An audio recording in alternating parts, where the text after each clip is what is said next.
Good day everyone. We are the group assigned in City of San Fernando, specifically in Barangay San Juan.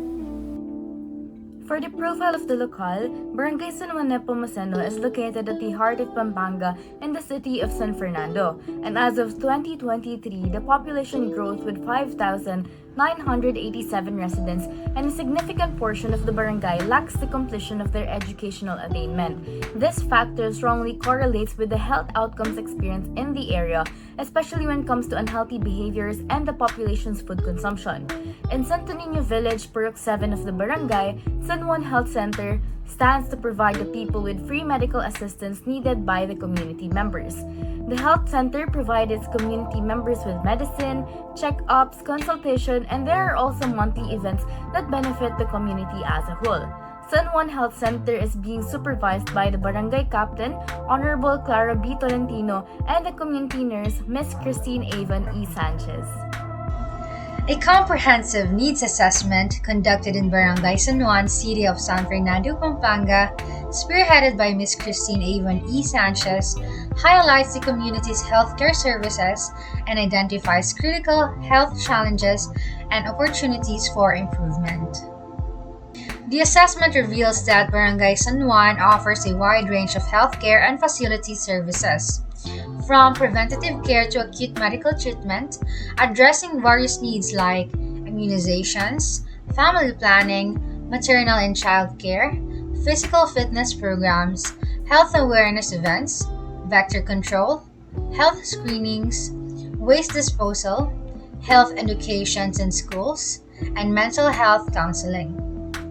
Despite these services, the barangay faces challenges due to a population increase and a high demand for healthcare, particularly among the youth and working age groups. According to the latest epidemiological statistics, the leading causes of morbidity include high incidence of upper respiratory infections, skin conditions like boils and wounds, fevers, and others, indicate the need for enhanced focus on illness prevention and health education. Furthermore, the Barangay San Juan provides access to mother class, livelihood programs for parents or guardians of malnourished children, an expanded program on immunization for 0 to 12 months old, and family counseling, monthly checkups for seniors with hypertension and diabetes. However, beyond the existing laws and programs that support maternal health and nutrition, the high incidence of teenage pregnancy presents socioeconomic challenges, including interrupted education. Although Barangay San Juan provides essential healthcare services, there are barriers to healthcare access, such as a lack of specialists, financial burdens, limited health insurance coverage, and insufficient medical supplies.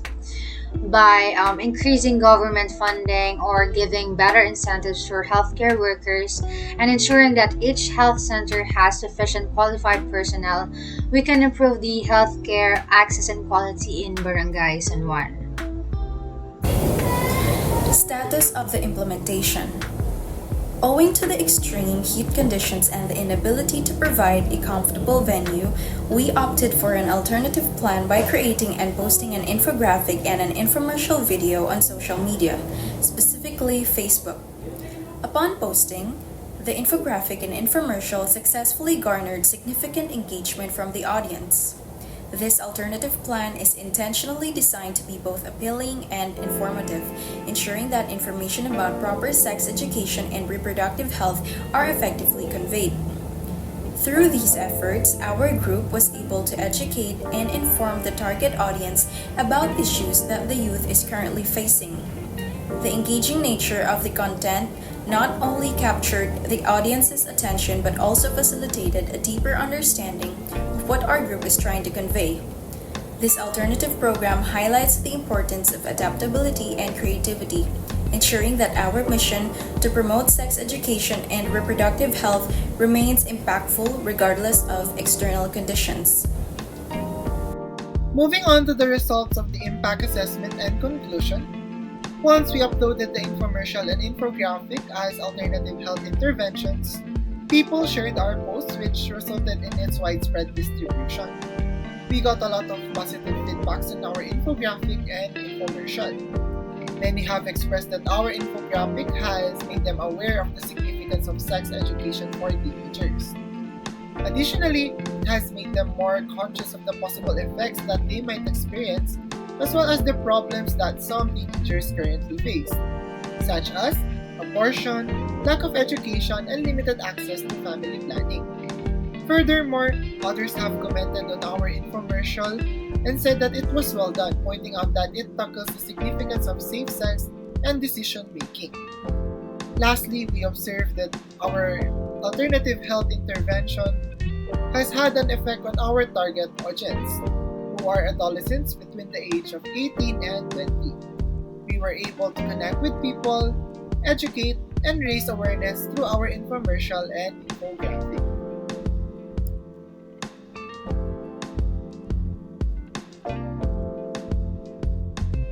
So from the experiences we've had in our program, we also provided some recommendations for our future health program designers who have chosen to participate in providing better health outcomes to all people and not just limited in this country and also policymakers. So for the health program designers who have chosen to focus on the issue similar or near to our topic, we recommend we focus on formulating a program or interventions that aims with prevention rather than treatment. And that is because preventing a problem can influence the involved persons positively, which enables them to fix their behavior to prevent further increase of the issue or problem in the future.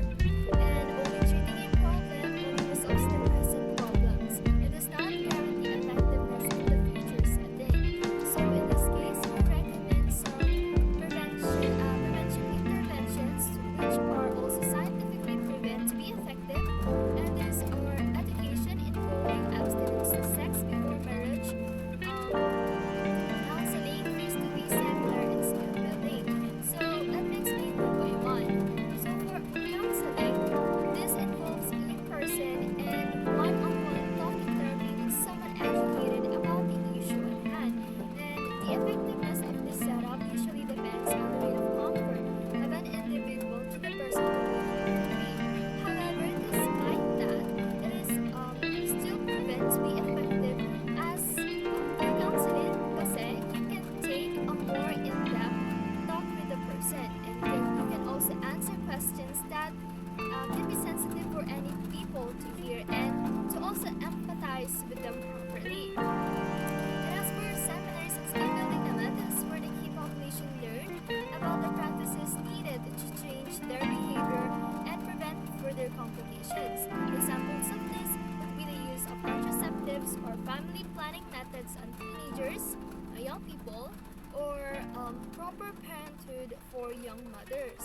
And lastly, abstinence to sex before marriage also lowers the rate of adolescent pregnancy. And it is because a person can only get married when in legal age na, which is nasa posisyon na sila in life na kung saan fully conscious na sila sa mga actions nila. So basically, through this only means that the prevalence of minor age people getting pregnant or contracting STDs can be prevented if they perform abstinence to sex before marriage. So for the second recommendation for health program designers, involve different professionals in teenage pregnancy programs such as occupational therapists, educators, and healthcare professionals to address factors like social, economic, and educational factors. Third and lastly, partner with local health centers and pharmacies to provide accessible or affordable contraceptives and educate teenagers on access on these services. The recommendations for policymaker is the one include community members and parents in the planning and implementation of sex education programs. This can assist in customizing the program to the needs of the community. To further reinforce the information taught in schools, parents may be provided with resources or training to effectively educate their children concerning sex education topics. Second, involve professionals and educators who teach sex education must be qualified and at ease with the subject matter. This can provide opportunity for ongoing professional development and specialized training programs. Moreover, to establish a supportive environment for professionals and educators, including policies on how to handle sensitive topics. So for the next recommendation to policymakers, they must ensure the accessibility of different contraceptive methods to different statuses of teenagers and increase their awareness on STI and HIV diseases. And for the last one, they must continuously monitor and evaluate the effectiveness of the program plan in preventing young adults in the early engagement of unsafe sex that results in teenage pregnancy. So this can be done by doing monthly checkups and providing an open counseling session for these teenagers to have an in-depth understanding of what sex education is really about, and also to debunk the myths and avoid misinformation regarding sex education. For the conclusion of our health program, upon implementation, the progress of the About Youth program has been substantial and impactful. Alongside hosting infographics and infomercial, it has been successful, expanded its reach, providing comprehensive education to a significantly larger segment to the target population in Barangay San Juan, City of San Fernando, Pampanga. Key aspects including the rate of teenage pregnancy, occurrence and influx of population growth brought by infants from young mothers for repeating similar cases of pregnancy are still being tracked. However, sustaining the improvement will be pivotal, with an emphasis on addressing remaining gaps, securing additional funding, and further integrating innovative approaches to enhance service delivery and education. Still, continuous monitoring and evaluation have ensured that About Youth program adapts to the evolving needs of the barangay, maintaining a high standard of care and effectiveness.